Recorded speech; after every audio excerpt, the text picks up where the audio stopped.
얼마 전 은평구의 한 70대 어르신 집에서 30톤 분량의 쓰레기가 나왔습니다. 사용 여부와 상관없이 물건을 버리지 못하는 걸 저장강박 장애라고 하는데요.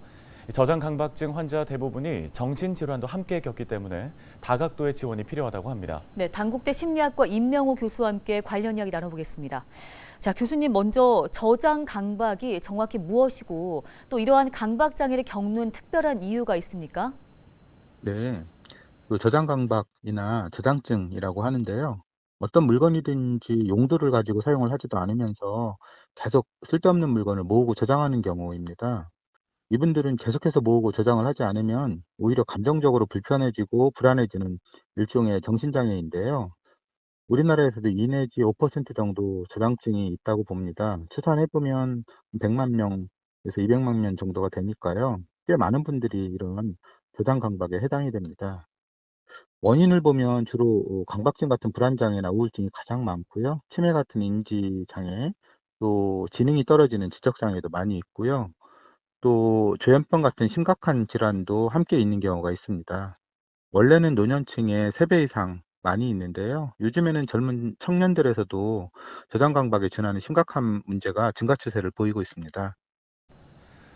네, 최근에 지역 곳곳에서 좀 비슷한 소식들이 들려오는 것 같습니다. 요즘 들어서 저장강박증을 앓고 있는 사람이 많아진 건지 아니면 이 질병에 대한 관심이 이제서야 좀 두드러지면서 눈에 띄는 건지 궁금한데요.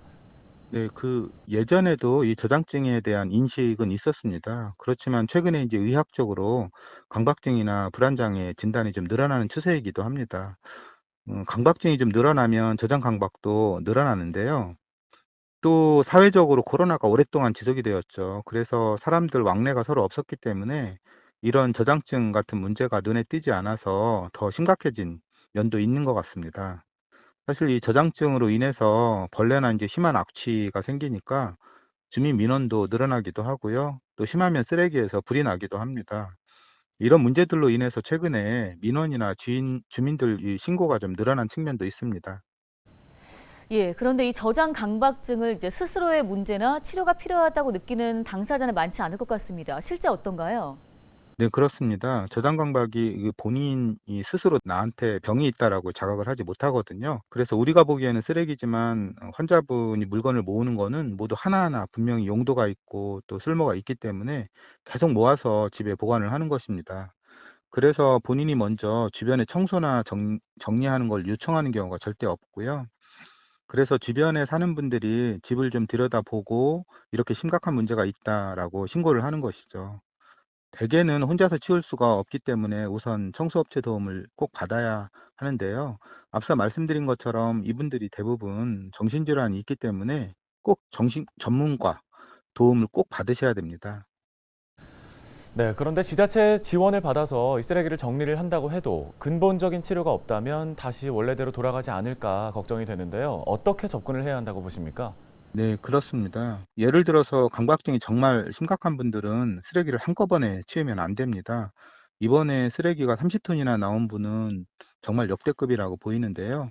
이렇게 많은 쓰레기지만 그분들에게는 반려동물처럼 정말 소중한 물건들이거든요.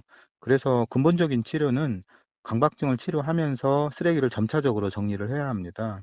깨끗이 치워도 사람이 치료가 되지 않으면 조만간 다시 쓰레기는 쌓이게 됨 때문인데요. 처음 발견하셨다면 구청이나 동사무소에 연락을 하시면 도와줄 수 있는 기관이 있습니다. 그렇지만 시간 지나면 또 재발하니까 일회성으로 지원하는 지자체 지원도 한계가 있고요. 무엇보다 주민들이 관심을 가지고 환자분과 따뜻하게 소통을 좀 해 주셔야 합니다. 사회복지사의 복지지원뿐만 아니라 전문적인 상담이나 의료 지원이 반드시 함께 지원이 되어야 치료될 수가 있습니다. 네, 말씀 여기까지 듣겠습니다. 단국대 심리학과 임명호 교수였습니다.